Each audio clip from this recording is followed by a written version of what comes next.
Hey everyone, welcome back to my channel, and today we're going to see a tour of the Eiffel Tower. We're going to have a guide take us around and show us behind the scenes. Come with us on this wonderful adventure. I hope you guys enjoy my video. Be sure to like and subscribe and ring that notification bell every time I upload a new video. Enjoy now. You should be happy because you are in Paris and we are going to visit, rather you are going to visit the most visited monument in the world, the Eiffel Tower. And most importantly, you're paying for it with your hard-earned money, so you should enjoy the process. Now to begin with, my name is Mosana and I am your tour guide. No price guessing, but you can call me Mo. You know, like a cow's Mo. Short and simple, so don't go into my long Indian Arabic name. Now before I start the tour, I'm going to be telling you a few things for you to understand how this tour is going to go by, and most importantly that we're following the rules. So first of all, this is not a skip the line tour, we have to follow the queues. There are two securities. The first one right that side is ticketless. We don't need tickets to enter the area. But when we go closer as a group, we do certain things so that we can move faster from the security, so that we can get inside ASAP. One fun fact we learned that we didn't know until now, of course, that at first the Eiffel Tower was first painted red. I bet you guys didn't know that. 2.5 million rivets. Yes. Who would have known? Half ready, but it's half painted. Now that's not how it works, right? When you build structures, you build them once and for all, how tiny or how tall, like how tall or short it is, and you pin them at the end. But because the Eiffel Tower was being ready piece by piece by piece by piece, when a piece was bought at the site, it was 100% ready. They needed to do absolutely nothing. Come, connect the piece, rivet, go back, get the next piece, so on and so forth. That's why even though it's half ready, it's half painted. Now the next section is very, very important. And I need like a good time. I can't have you walking around, so I'm going to do it later. But there's something I want to show you. Can you see on the first floor of the Eiffel Tower there is, you know, those names in gold, engraved in gold? Everyone can see it? Oh yes, I can see it. Yes, everyone? I see it. It's right behind. You see? Yeah, I know because the trees are there. So, but everyone sees it, right? Yes, the gold, the names in gold. Now those are the names of the then mathematicians, scientists, engineers, basically scholars of those times. Now there was a criteria to get your name up on the Eiffel Tower. Do you want to guess? What do you think was the criteria to get your name up on the Eiffel Tower? Money? I'll give you a hint, think small. Think small. Popping out little by little. No. No. Got nothing, I don't know. No. Well, the criteria to get your name on the Eiffel Tower was the number of letters in your name should not be more than 12. Oh my God. So that your name can fit in that space. Wow. Now, my last name is only 4 letters, so hypothetically I was born then, and one morning I woke up and decided, no, become a scientist, because one day you need to get your name up on the Eiffel Tower. So simple, right? And that theory was very helpful in building the Eiffel Tower, and yet her name was not included. So there was a controversy. It was because she was a woman. But we women, we find our ways to be happy, and I have found mine with this, and I'm going to make the women in my group happy. Sorry, gentlemen and boys. So the Eiffel Tower is very famously known as the Iron Lady, and the Iron Lady is surrounded by 72 men. Why? Because men can't do without women anyway. Yeah. Now we're on top of the tower. For now, you just take a mental note. I will talk about it later, because once we go under the Eiffel Tower, it goes out of sight.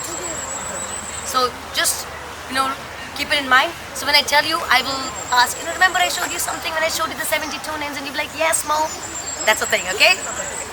I see the name. Wow. Well, up close and personal.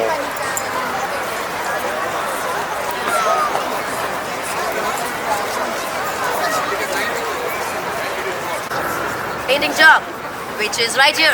So, you see, these are shades of Eiffel that were changed with time, and you can see from which year to which year was what color. Right? Now you see the 2 yellows.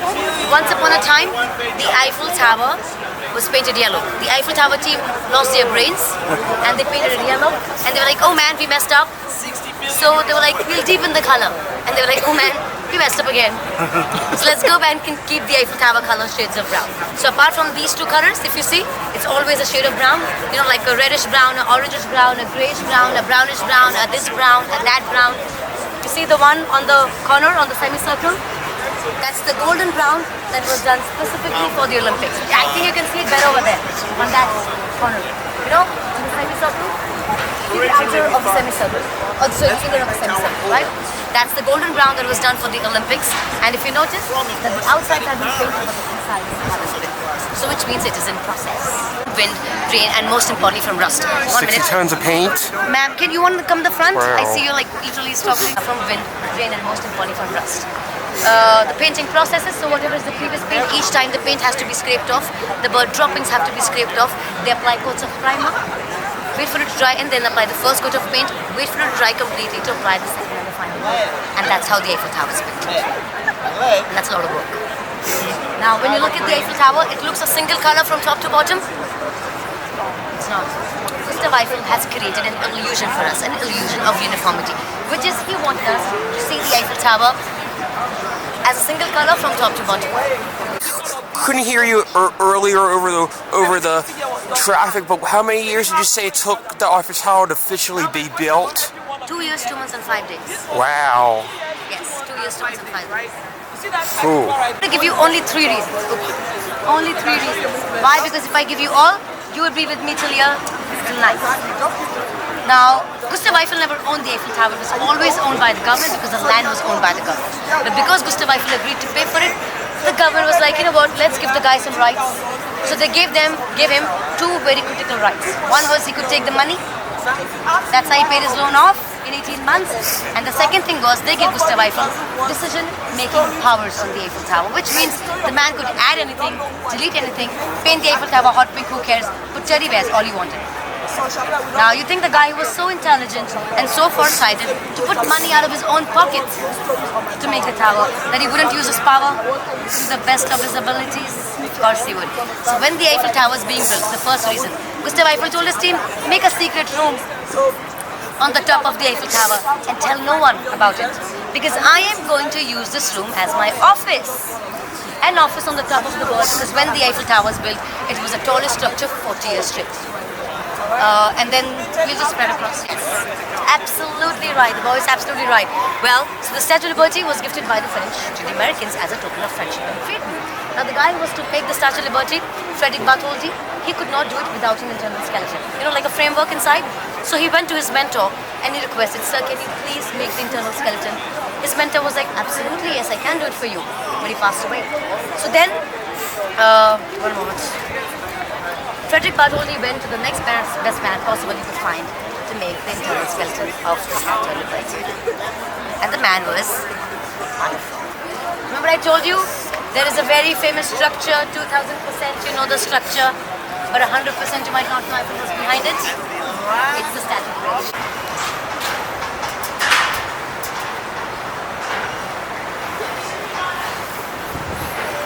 Man, look how high up we are. Hey Dad, you're living? You're okay? Yeah. All right. Barely. All right. Whoa.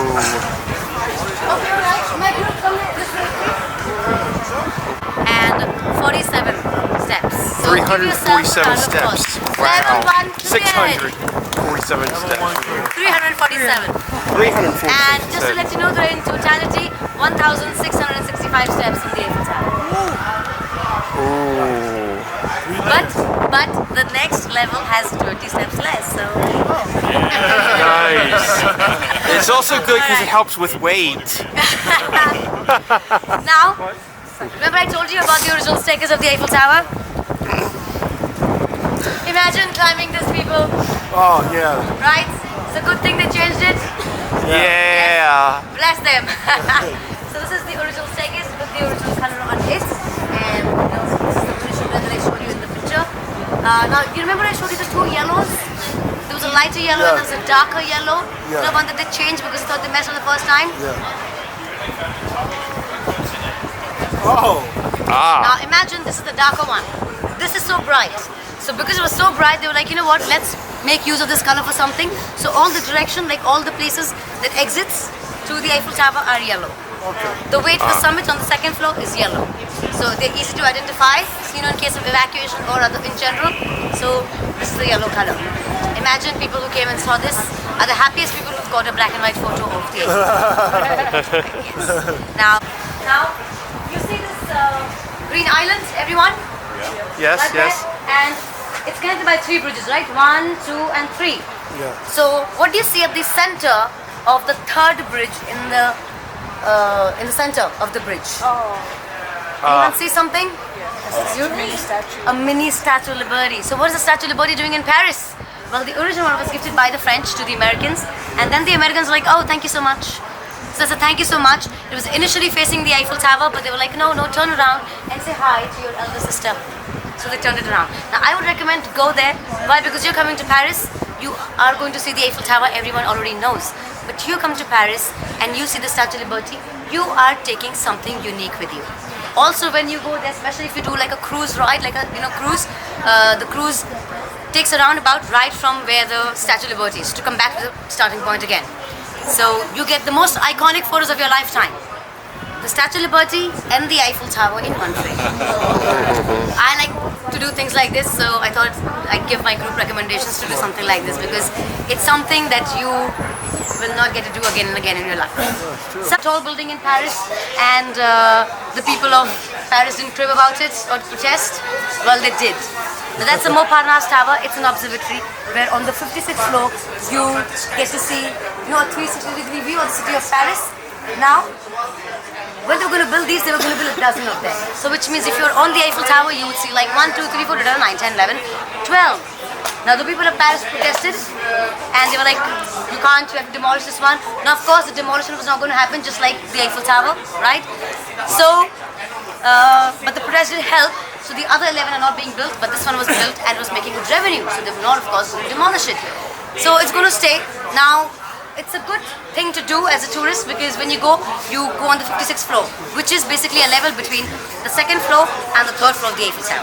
So this is, first floor, the level, 2nd level, and then there's the top. And Montparnasse is somewhere like in between. So you get a very different view from the Montparnasse.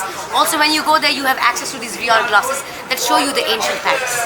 The Paris you and I can never see. So it's something very fascinating to go and see there. Now, of course, this was not going to be demolished. So the people of Paris, being the cute and the subtle, the nice people that they are, they gave it a very cute and subtle and very nice nickname. They call it the middle finger of Paris. They're like, we're known to be rude people, why do we care? We name it whatever we want since they're not taking the building away. Now you see the Golden Dome right this way? Now the Golden Dome is the invalid or the invalid. It was commissioned by King Louis XIV as a hospital for retired soldiers. Now sounds like a very philanthropic act, right? Not really. Well, because the guy had hidden intentions, and that was that he was going to go ahead and use these people to expand the construction of the Château de Versailles, the Palace of Versailles. Now with time these people realized that this guy is misusing us. So what did they do? They protest. They protested, absolutely yes. So they protested, and eventually King Louis XIV spoke to them, convinced them, come back to work, I will give you all the branches. They agreed, came back to work. Yes. There, right, and you see the building on top? The building on the top of the hill is the Sacré-Cœur, the Sacred Heart Basilica. And it's first of all the highest natural point of Paris. Everything else is man-made. Now, the place it is on is called the Montmartre, which translates in English to the Mount of the Martyr.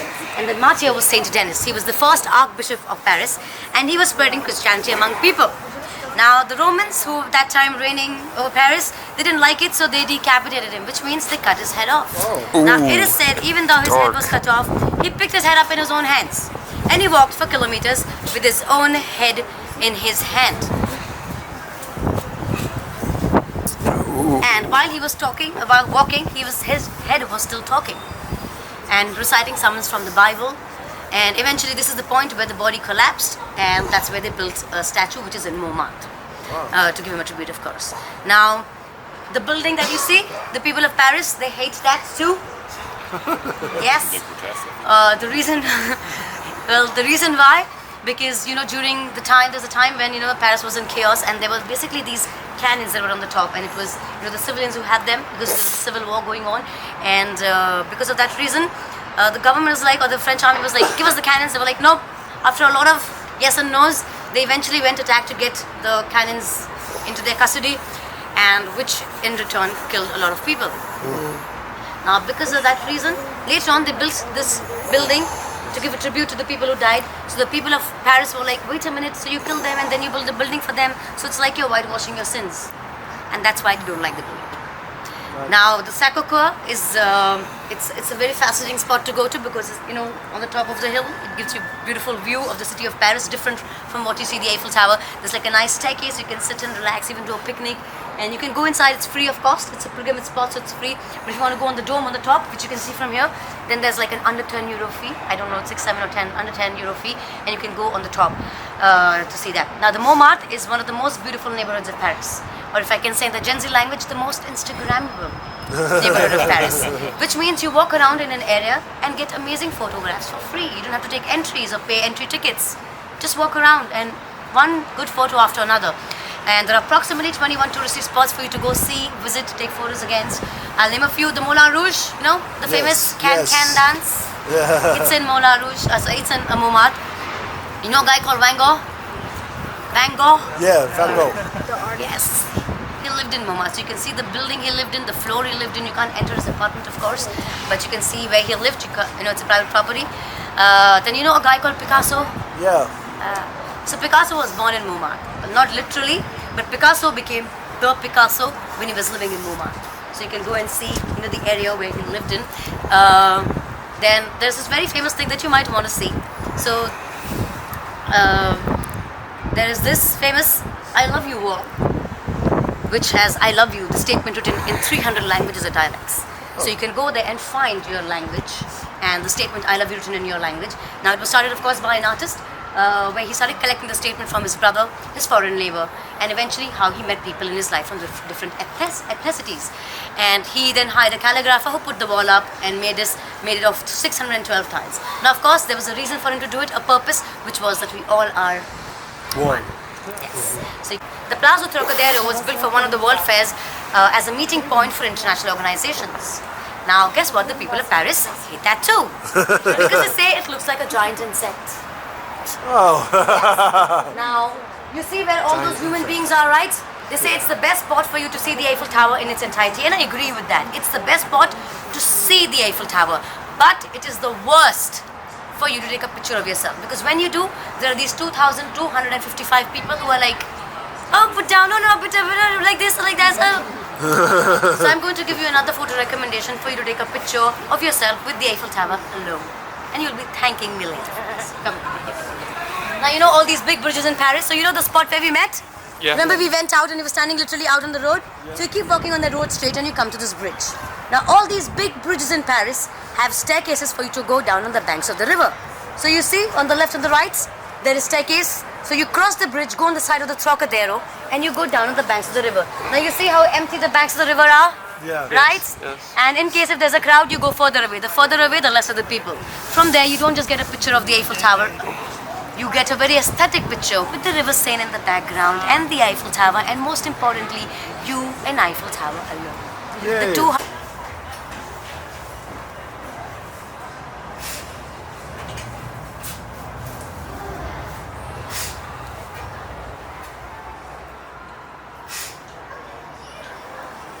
It's going to go all the way up. About Notre Dame. Yeah.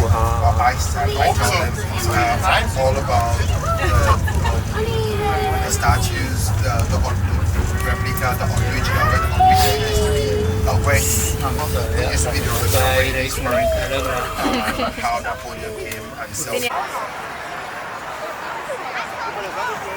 That's kind of cool.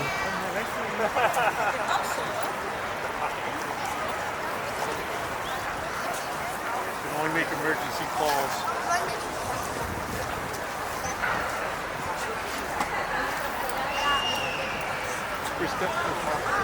Sorry you guys weren't able to see us make it to the very top of the Eiffel Tower, but let me explain to you why and what the problem is that we ran into. What happened was, after we made it to the first floor, we've had enough. We got done seeing some of the tour, but then we all got too tired that we decided to just evac. But the problem was, all of a sudden we ran into another issue, and that is we thought we almost lost half of our party, because what the problem is, we got separated from Wendy, James, and Lindsay, and we were kind of like basically on a wild goose chase at one point, trying to find where the heck they were. We couldn't find them.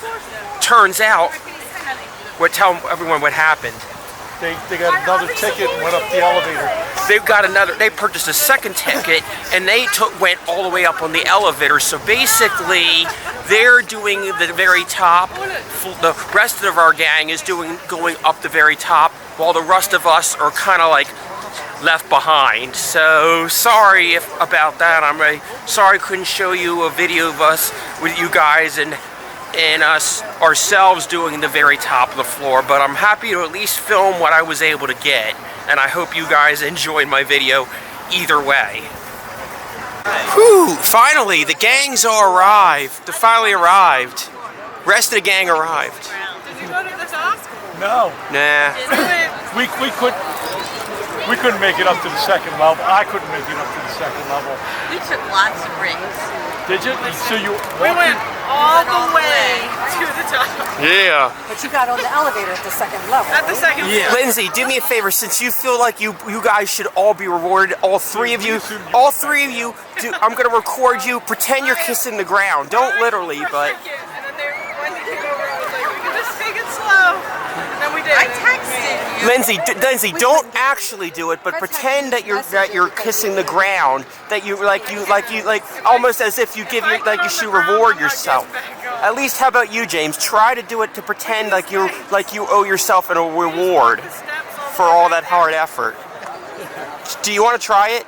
No, he does not want to kiss the ground. Oh, okay. Well, I don't think they'd get up off the ground. well, I wasn't gonna actually literally have you actually kiss the ground, but pretend at least. Put it like right here. Let's see. Oh, Let's we're go. not going to see her today. Because she's having some project she has to work on. All right, no problem. So, slight change of plans.